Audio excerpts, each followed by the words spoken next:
Hello everyone, hope you all are doing good. I'm Hilda and I welcome you all to my channel HILDACRAFTY. In today's video, I'm going to revamp 3 nursery pots into beautiful colorful planters which can become part of our home decor. I will decoupage on all 3 yet style them differently.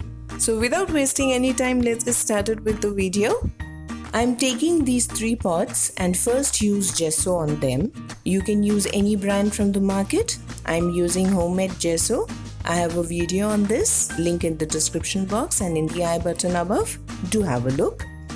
Using a sponge dabber to give a coat of Gesso, this acts as a primer. Use a brush wherever required. I will do the same procedure for the other 2 pots as well and let dry very well before we go to the next step. When dry, now we will apply a coat of white acrylic on all the 3 pots and again let them dry very well. I'm using these decoupage napkins with floral prints. It is better to choose the napkin for the individual pots in advance as per the size of the pot and the print of the napkin. The napkin has 4 sides with the same print.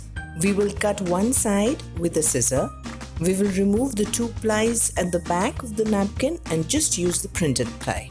Place the napkin on the pot to see which part you need to use. Now with a brush, apply water at the edges and tear the wet part of the napkin. I'm using my nail here. We will do this for the other 3 sides as well, ensuring that we don't get any sharp lines and that the paper blends in very well. Using Fevicryl Mod Podge decoupage glue, apply just on the area we need to stick the napkin. Apply a thin coat using a flat brush. Now place the napkin gently and with your fingers even out the napkin. You can even use a dry flat brush for this step. Now use a thin plastic sheet on the napkin and smoothen with your hand. This is the best trick to have a crease-free look. Now we move to the other side of the pot. We do the same steps again. I have many detailed videos on decoupage. We'll leave the playlist link in the description box and in the I button above. Do check that out. Now for the area left, just cut the napkin as much required so that you don't overlap. This will give a very neat and a good finish. You can see a crease-free and a neat look. Now we need to apply decoupage glue on the entire napkin to seal it well and let it dry. This step is very important. Now we move on to the second pot. We do the same steps as we did for the first pot. Decoupage is a good option if you do not wish to paint or if you are not good at painting. The result we get is just as if we have done some fine painting. And it is also a quick way to revamp anything, be a bottle, box, plate, metal, etc. I did decoupage on metal, a non-stick tawa, and it looked so beautiful. I will leave the link in the description box and in the I button. Do have a look. So our second pot is almost ready.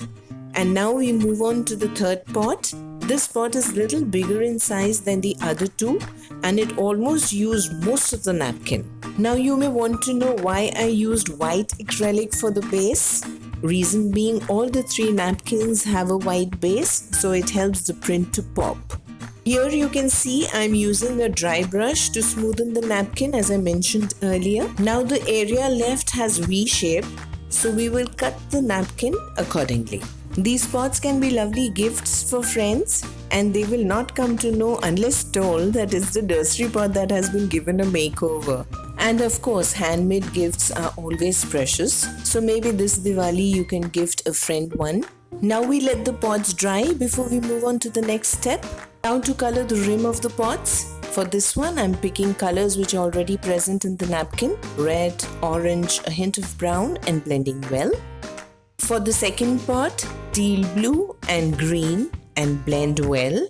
And then a little pink here and there. For the third pot, first ultramarine blue, then sky blue, violet, and then a hint of pink. Now to varnish, you can use this spray gloss varnish or this liquid varnish. I love this varnish, it dries very fast, it's water-based and non-toxic. Apply varnish when the paint is absolutely dry. You can leave for a day or 2 and then apply varnish. and give at least 2 to 3 coats, giving time for each coat to dry in between.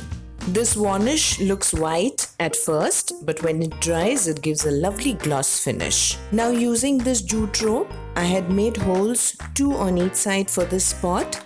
Want to make handles on each side? Cut the rope a bit long as we need some length to stick using a hot glue gun.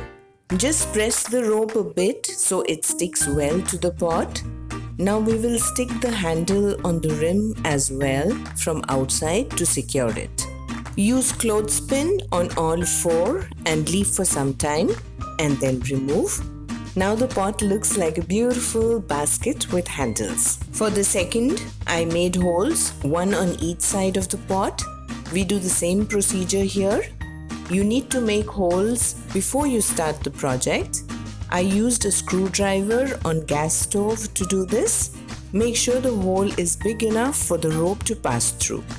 I wanted this pot to look like a small bucket and I think it looks so cute. I also thought of a perfect plant for this pot. Now for the third, I plan to use this MDF cutout butterfly. Thought of using yellow just to make it stand out. Then pink and blue and blending a little white. When I stuck the butterfly, I didn't like the yellow, so I painted it pink. I also varnished the butterfly.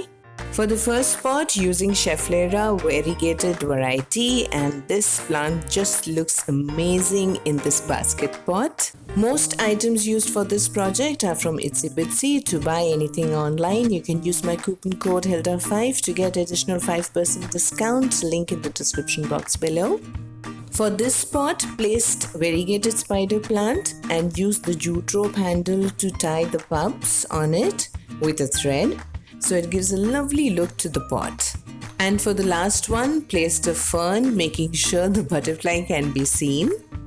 I'll suggest you use these as planters and not as pots. This way these will last long and you can also keep changing the plants to give a different look each time.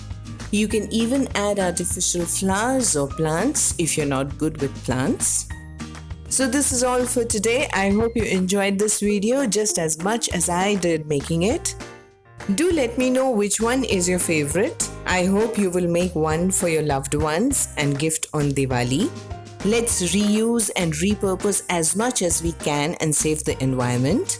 Do like, share and subscribe. See you again very soon in my next video. Until then, bye bye, take care and I love you all.